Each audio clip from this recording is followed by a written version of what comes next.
എല്ലാ ജില്ലയിലും ആഴ്ചയിൽ 5 ദിവസവും ഡ്രൈവിംഗ് ടെസ്റ്റ് നടത്താൻ മോട്ടോർ വാഹന വകുപ്പിന്റെ തീരുമാനം. ഡ്രൈവിംഗ് ടെസ്റ്റിന് സ്ലോട്ട് കിട്ടുന്നില്ലെന്ന പരാതിയെ തുടർന്നാണ് നടപടി. ടെസ്റ്റ് സ്ലോട്ടുകളുടെ എണ്ണം 40-ൽ നിന്ന് 50 ഉയർത്തി. ബുക്കിംഗ് തീയതി മുതൽ 30 ദിവസത്തിനുള്ളിൽ ടെസ്റ്റിനുള്ള സ്ലോട്ടുകൾ ലഭ്യമാക്കും.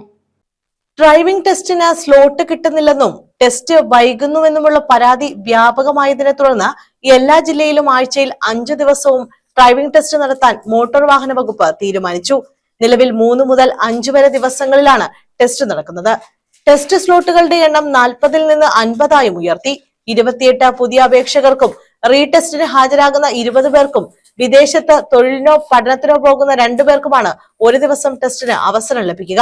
അടുത്ത 3 മാസത്തേക്കാണ് പുതിയ നിർദ്ദേശമെന്ന് ഗതാഗത കമ്മീഷണറുടെ ഉത്തരവിൽ പറയുന്നു. കഴിഞ്ഞ സർക്കാരിന്റെ കാലത്ത് ഏർപ്പെടുത്തിയ നിയന്ത്രണങ്ങളാണ് ഇപ്പോൾ നീക്കിയത്.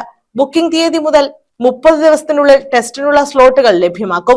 റീടെസ്റ്റ് എടുക്കുന്നവർക്ക് 8 ദിവസത്തിനുള്ളിലും ലേണേഴ്സ് ടെസ്റ്റ് എടുക്കുന്നവർക്ക് 3 ദിവസത്തിനുള്ളിലും സ്ലോട്ട് അനുവദിക്കും. ഒഴിവുള്ള സ്ലോട്ടുകൾ ഉണ്ടെങ്കിൽ അർഹരായ മറ്റ് അപേക്ഷകർക്ക് അവസരമുണ്ടാകും. ഓൺലൈൻ പരീക്ഷാ സെന്ററുകളുടെ എണ്ണം വർദ്ധിപ്പിക്കുന്നതനുസരിച്ച് ലേണേഴ്സ് ലൈസൻസ് ടെസ്റ്റ് എഴുതുന്നവർക്ക് ഫേഷ്യൽ റെക്കഗ്നേഷൻ ബേസ്ഡ് ഒതന്റിക്കേഷൻ സംവിധാനവും നടപ്പാക്കും. പരീക്ഷയ്ക്ക് മുമ്പും പരീക്ഷ നടക്കുന്നതിനിടയിലും മുഖം തിരിച്ചറിയൽ പരിശോധനയും ഉണ്ടാകും. News bureau, Karunagappally.